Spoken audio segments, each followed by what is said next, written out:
World Travels. You're so lucky, Tina. You travel so much with the orchestra. Where did you go last year? We went to New York first, then Tokyo and Rome. But it's hard work, you know. I'm sure it is. I'd just love to travel to all those places. Tell me about them. What are they like? Well, New York's always very exciting. It's busy day and night. But the streets, they're so dirty. We went there last February and it was very cold. It snowed the whole time. And you went to Tokyo next? What's that like? Yes, we flew there at the beginning of March. It's another very busy city. It's very crowded. The streets are clean, but in the centre it can get quite polluted. We had big audiences, they loved the music, and I love Japanese food. So we had a good time. Oh, and last of all, Rome. Oh, I want to go there in the summer. Tell me about Rome. What's it like? Well, we were there in May.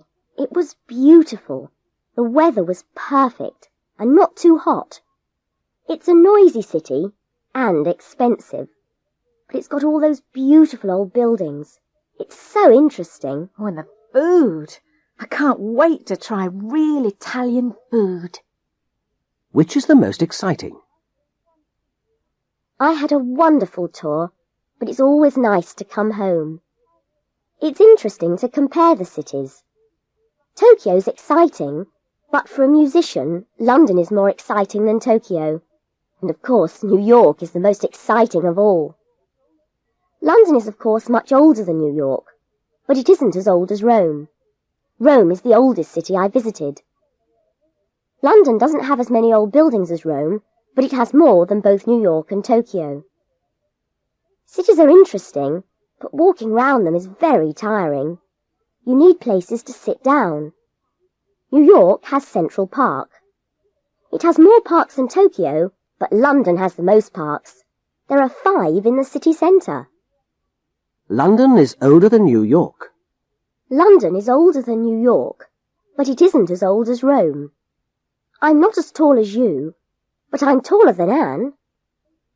It's not as cold today as it was yesterday, but it's colder than it was last week.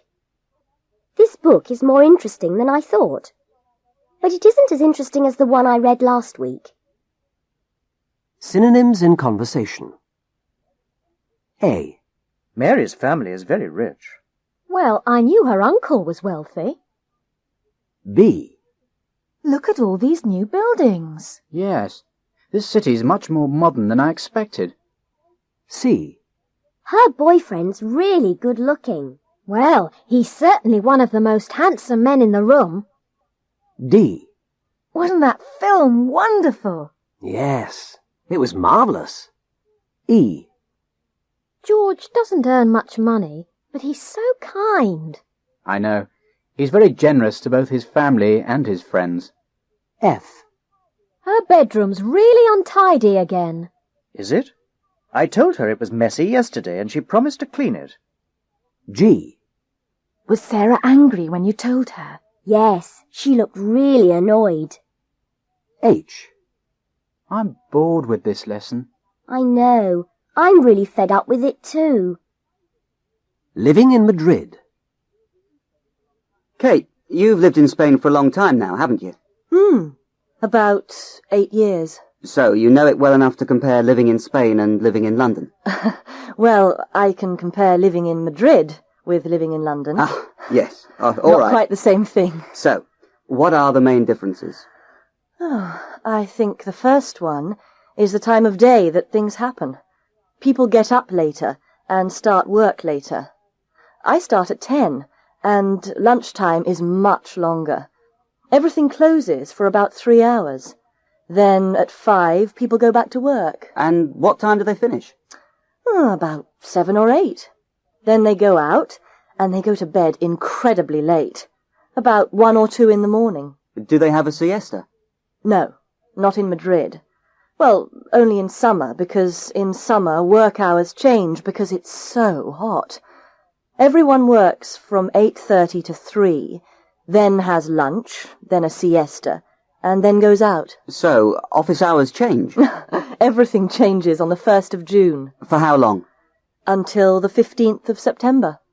How did you find the differences of time when you first went out? Very difficult, because I was hungry all the time.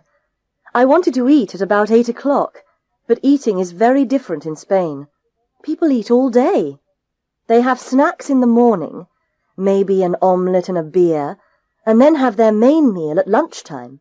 And then tapas, which are lots of little dishes in the evening. So that's what you do now? Oh, yes, I like it.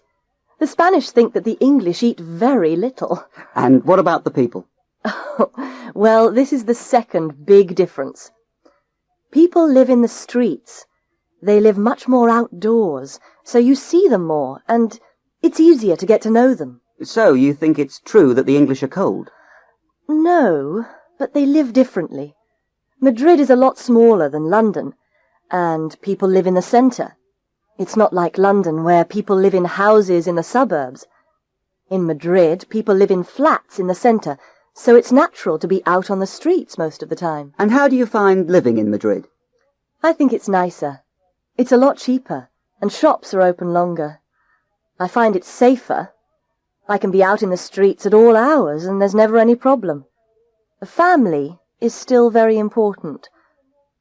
I think people are more caring to other people, if you see what I mean. Anything else about the people? They are terrible drivers.